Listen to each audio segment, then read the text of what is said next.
क्यों हम लोग ओवर ट्रेडिंग करते हैं? आखिर इसके पीछे का वजह क्या है? आखिर प्रॉफिटेबल ट्रेडर नहीं बनने का पीछे का राज क्या है? क्यों ऐसा गलती आप लोग करते हैं कि आपका मार्केट से पूरा कैपिटल गायब हो जाता है?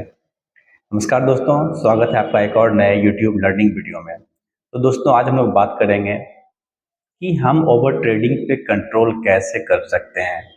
क्यों आखिर आप ओवर ट्रेडिंग करके अपना पूरा कैपिटल को बर्बाद करते हैं? आखिर ओवर ट्रेडिंग करने का वजह क्या है? तो दोस्तों, आप लोगों से निवेदन है कि अगर ये वीडियो अच्छा लगे तो प्लीज़ मेरे चैनल को आप लोग सब्सक्राइब कीजिए, लाइक कीजिए और शेयर कीजिए। हम लोग बात करें कि आखिर ओवर ट्रेडिंग करते क्यों हैं? क्या वजह है ओवर ट्रेडिंग करने का? देखिए, ओवर ट्रेडिंग करने का बहुत कारण होता है, बहुत वजह होता है। हम लोग आज बात करेंगे कि क्यों हम इस पे कंट्रोल नहीं कर पाते हैं और कैसे इस पे हम कंट्रोल करें। तो सबसे पहले आप ओवर ट्रेडिंग बंद करने के एक लक्ष्य बनाइए कि आपको दिन में बस 2 ही ट्रेड करना है। 2 से आपको तीसरा ट्रेड करना ही नहीं है। पहला ट्रेड में अगर प्रॉफिट हुआ तो अपने टर्मिनल को बंद करना है। अगर मान लीजिए कि पहला ट्रेड में आपको नुकसान हो गया तो फिर क्या करेंगे? फिर तुरंत हम ब्रेक लेंगे, अपने दिमाग को शांत करेंगे, तब जाके हम दूसरा ट्रेड के बारे में प्लान करेंगे, प्रिपेयर्ड होंगे। अगर मार्केट हमको वो अपना मेरा लेवल दिखेगा तब हम क्या करेंगे? दूसरे लेवल पे हम ट्रेड करेंगे। ये हुआ पहला रूल कि दिन में बस 2 बार ही ट्रेड करेंगे। दूसरा रूल ये है कि जब आपको नुकसान हो या प्रॉफिट हो तो आप ब्रेक लीजिए। अगर मान लीजिए कि आपको फर्स्ट ट्रेड में प्रॉफिट हो गया तो फिर ब्रेक लेना है। ये नहीं कि दूसरा ट्रेड में अगर पहला ट्रेड में अगर प्रॉफिट हुआ तो उस ट्रेड को कट किए और फिर तुरंत दूसरा ट्रेड ले लिए। ऐसा कतई नहीं करना है। ये करने से क्या होगा कि आपका साइकोलॉजी खराब होगा, आपका माइंडसेट खराब होगा। और जब आपका माइंडसेट खराब होगा, जब आपका साइकोलॉजी खराब होगा, तब आप क्या करेंगे कि दूसरा ट्रेड में एंट्री लेंगे, तीसरा ट्रेड में एंट्री लेंगे, चौथा ट्रेड में एंट्री लेंगे। इससे क्या होगा कि जो आपका पहला ट्रेड में प्रॉफिट हुआ था वो चला जाएगा। तो फिर आपको उससे फिर क्या होगा? आपका साइकोलॉजी खराब होगा, फिर आप ओवर ट्रेडिंग करना शुरू कर देंगे। ये हुआ दूसरा लॉजिक। ठीक है, अब आते हैं कि तीसरा लॉजिक क्या है। तीसरा लॉजिक ये है कि आप जब भी ट्रेडिंग कीजिए, आप एंट्री लीजिए, ट्रेड बनाते हैं तो अपने जर्नल को लिखिए कि हम कहाँ एंट्री लिए, वो मेरा लेवल एंट्री करने का था या नहीं था। जब आप एंट्री लिए तो क्या वो फोमो एंट्री था? उस एंट्री में क्या लॉजिक था? क्या जो आपका स्ट्रेटजी है उसी के अनुसार आप एंट्री लिए हैं? तो उस ट्रेडिंग जर्नल को आप लिखिए।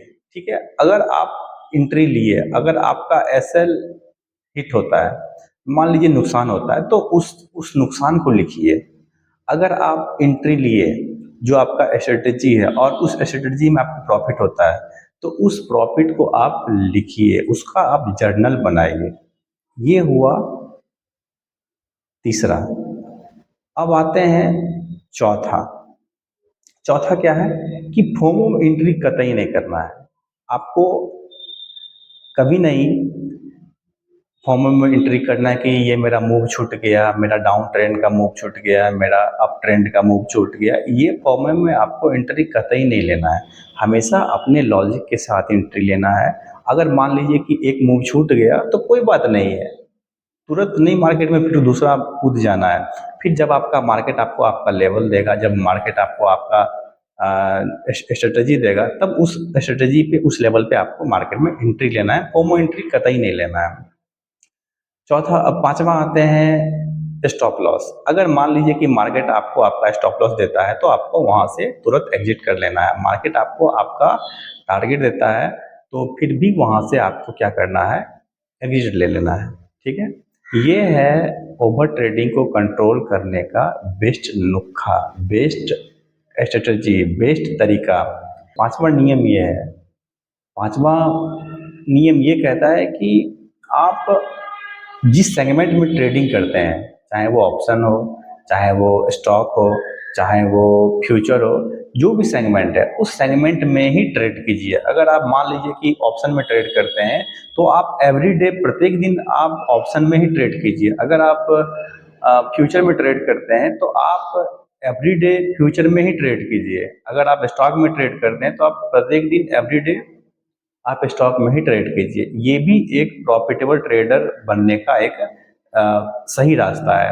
ये नहीं कि हम ऑप्शन करते हैं तो कल स्टॉक ट्रेड कर लें, परसों फ्यूचर ट्रेड कर लें, ऐसा कतई नहीं करना है। और एक चीज़ और हमेशा ध्यान रखना है कि आप मार्केट के मोमेंटम को समझिए कि मार्केट का आज का मोमेंटम क्या है। मार्केट आज बेयरिश मोमेंटम में है या बुलिश मोमेंटम में है, आप उस चीज़ को एक दिन पहले प्रिपेयर कीजिए, एक दिन पहले समझिए मार्केट का क्लोजिंग क्या है, मार्केट का कहाँ पे क्लोज किया है, मार्केट का स्विंग हाई क्या है, मार्केट का स्विंग लो क्या है। ये चीज़ भी आपको हमेशा ध्यान रखना पड़ेगा। और आप एक चीज़ और बताते हैं कि आपको हमेशा से एक ही टाइम फ्रेम पे ट्रेड करना है। अगर आप 1 मिनट के टाइम फ्रेम पे ट्रेड करते हैं तो आपको रोज 1 मिनट के ही टाइम फ्रेम पे ट्रेड करना है। अगर आप 2 मिनट के टाइम फ्रेम पे ट्रेड करते हैं तो आपको 2 मिनट के ही टाइम फ्रेम पे ट्रेड करना है। तो ये भी एक ओवर ट्रेडिंग नहीं करने का, प्रॉफिटेबल ट्रेडर बनने का एक रास्ता है कि आप किस सेगमेंट में किस टाइम फ्रेम पे ट्रेड करते हैं। एक बेहतरीन इंट्राडे ट्रेडिंग करने के लिए 5 मिनट का जो कैंडल फ्रेम, 5 मिनट का जो टाइम पैटर्न होता है, टाइम फ्रेम होता है, आप उस पर ट्रेड कर सकते हैं, ठीक है ना। वो बहुत बेहतरीन क्या कहते हैं तरीका है ट्रेड। तो दोस्तों, ये वीडियो कैसा कैसा लगा आप लोग को, प्लीज़ मुझे कमेंट बॉक्स में बताएं। और आपको किस टॉपिक पे वीडियो चाहिए वो भी कमेंट करें, मैं उस टॉपिक पे वीडियो बनाऊंगा। अगर ये वीडियो अच्छा लगे तो मेरे चैनल को आप सब्सक्राइब कीजिए, लाइक कीजिए। फिर मिलते हैं एक अच्छा इन्फॉर्मेटिव वीडियो में, तब तक के लिए जय हिंद और जय भारत।